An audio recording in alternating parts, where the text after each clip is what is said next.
Qual é a diferença entre ter um preconceito e praticar uma discriminação? Na própria palavra discriminação, nós já temos o ato de discriminar. Isto é, alguma coisa é empreendida pela pessoa que pratica esse ato. Quando nós temos um preconceito, simplesmente nós herdamos, aprendemos, passamos adiante sem nunca pensar a respeito daquele conceito usado.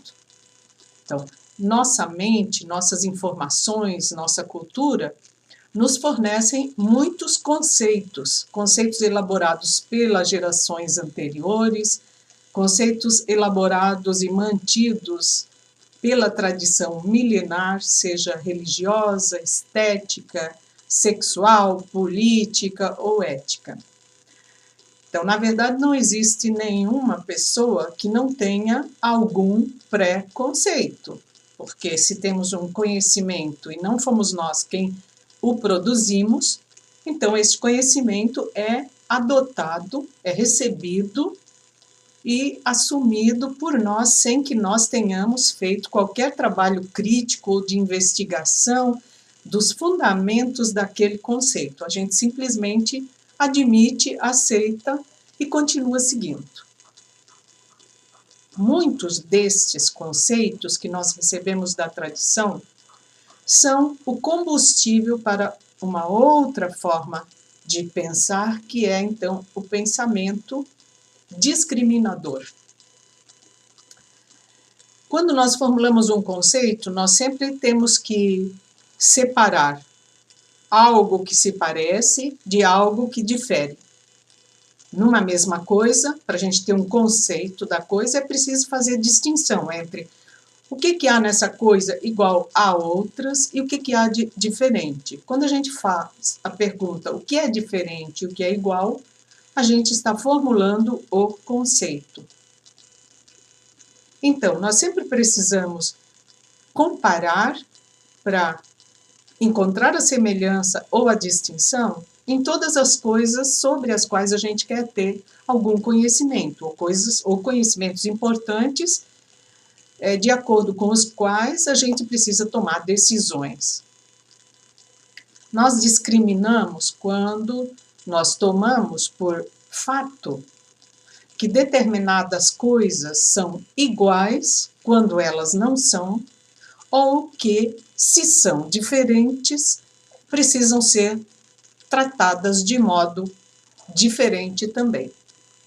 Então, nós temos a discriminação, uma ação de discriminar, que é um conceito político e ético importante, quando nós separamos o que é igual por conta de alguma característica que não é igual.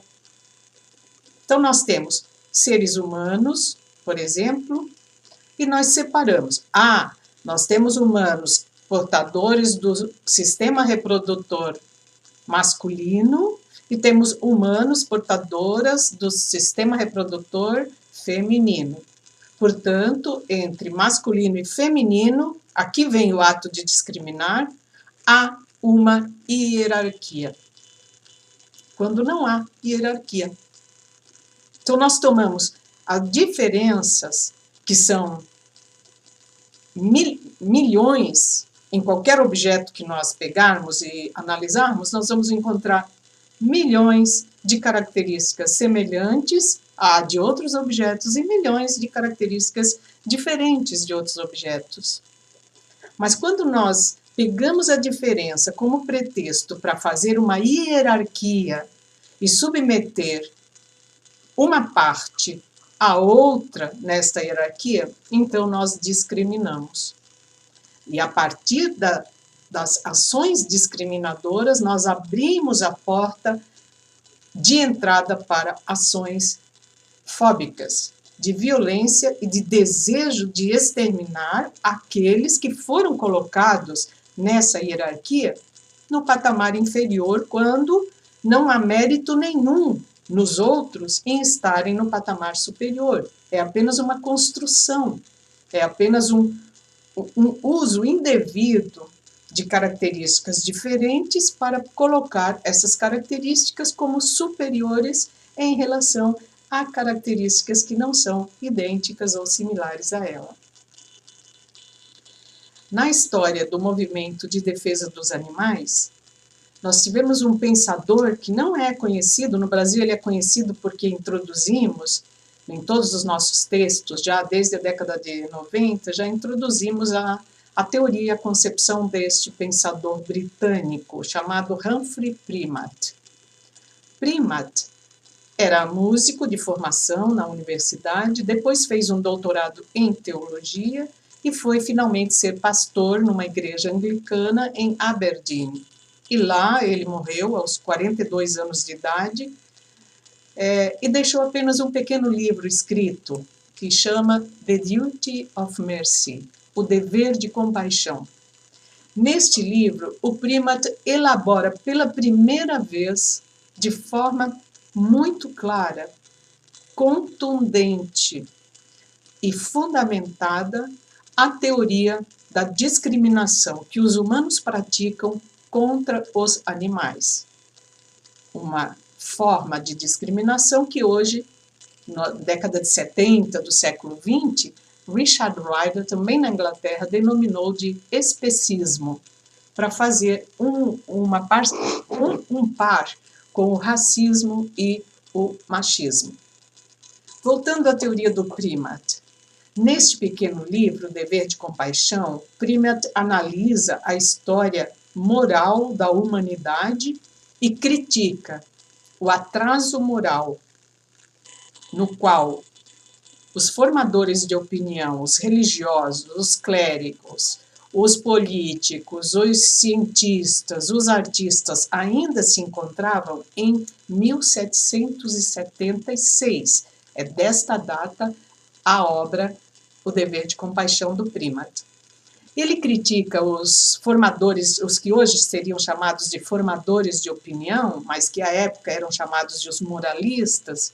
Ele critica, então, essas pessoas que têm o poder moral de formar a opinião das outras, de formar conceitos, por terem, ao longo da história humana, discriminado o estatuto, a estatura dos animais não humanos em relação aos humanos. E diz, neste livro, que enquanto os humanos derem importância apenas à aparência externa do outro ser capaz de sentir dor e de sofrer, classificando esse ser como menos digno de respeito e consideração aos seus interesses e direitos, enquanto os formadores de opinião elaborarem este conceito discriminador contra os outros animais, nós não evoluiremos eticamente. E, na mesma época, 3 anos depois, também na Inglaterra, em 1779, Jeremy Bentham escreveu outro livro que chama Uma Introdução aos Princípios Morais e da Legislação. Neste livro, há uma nota de rodapé bem grande, extensa, na qual Jeremy Bentham resume a questão posta por Humphrey Primat no Dever de Compaixão, dizendo: até hoje os filósofos só se preocuparam em afirmar que os animais não são iguais a nós, humanos, porque eles não falam. E que eles não falam porque eles não pensam. E eles não pensam porque eles não têm a linguagem que permite o pensar, por exemplo, a linguagem humana. Entretanto, conclui Jeremy Bentham, fazendo sintonia total com Humphrey Primat, o que importa na ética não é se os animais pensam ou falam. A única coisa que importa é se eles são ou não capazes de sentir dor, de sofrer e de temer a morte, igualzinho a todos nós. É por conta do especismo que nós discriminamos ao longo dos milênios de convivência forçada dos outros animais com os humanos, discriminamos os interesses e os direitos fundamentais dos outros animais.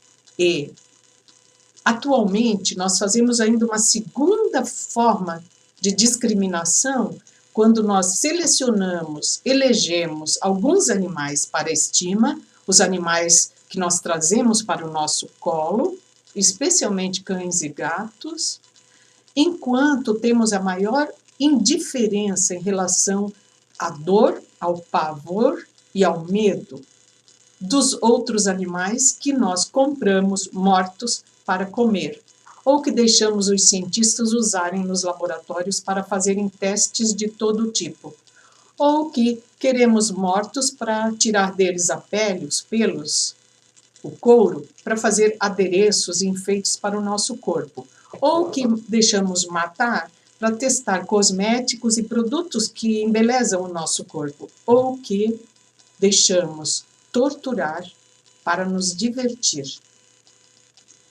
Então, nós praticamos hoje um segundo desdobramento do especismo, que é o especismo eletivo.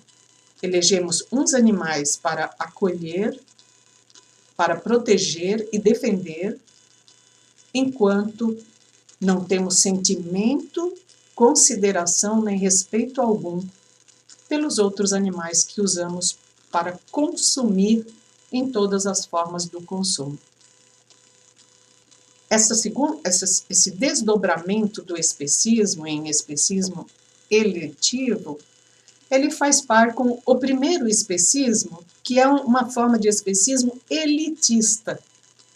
Então, entre os animais, os filósofos, os teólogos, principalmente os filósofos e teólogos, e depois os cientistas, seguindo o rastro dos filósofos e teólogos, desdobram os animais em duas categorias. Encontram diferenças e semelhanças entre os humanos e os não humanos, mas colocam sempre as diferenças que há nos humanos numa hierarquia, dizendo que as diferenças presentes nos humanos são a razão pela qual os humanos podem dominar, explorar, escravizar e matar os animais. Este é um especismo elitista. Elege a racionalidade e a linguagem humanas como padrão moral absoluto para julgar e condenar a tortura e a morte todos os animais que não tenham esta racionalidade humana, embora tenham a sua racionalidade específica, e não tenham a linguagem humana, embora todos os animais, das aves aos peixes, passando pelos mamíferos, sejam dotados de linguagem. Uma linguagem que ainda é segredo para nós, não por incompetência dos animais, e sim porque nós, do alto da nossa tão prestigiada inteligência, nunca paramos para estudar e decodificar a linguagem de todos os outros animais. É isto que os neurocientistas hoje fazem, é isto que os etólogos estão fazendo, decifrando a linguagem dos peixes, decifrando a linguagem das aves, decifrando a linguagem dos mamíferos, inclusive daqueles que estão dentro da nossa casa ou no curral ali atrás da casa. Nós estamos muito atrasados do ponto de vista científico, etológico, ético, estético e cultural, de modo geral, na questão do nosso relacionamento e da nossa interação com os animais não humanos. É preciso uma luta para pôr fim ao especismo elitista e eletivo, assim como lutamos para pôr fim ao racismo e ao machismo. Namastê.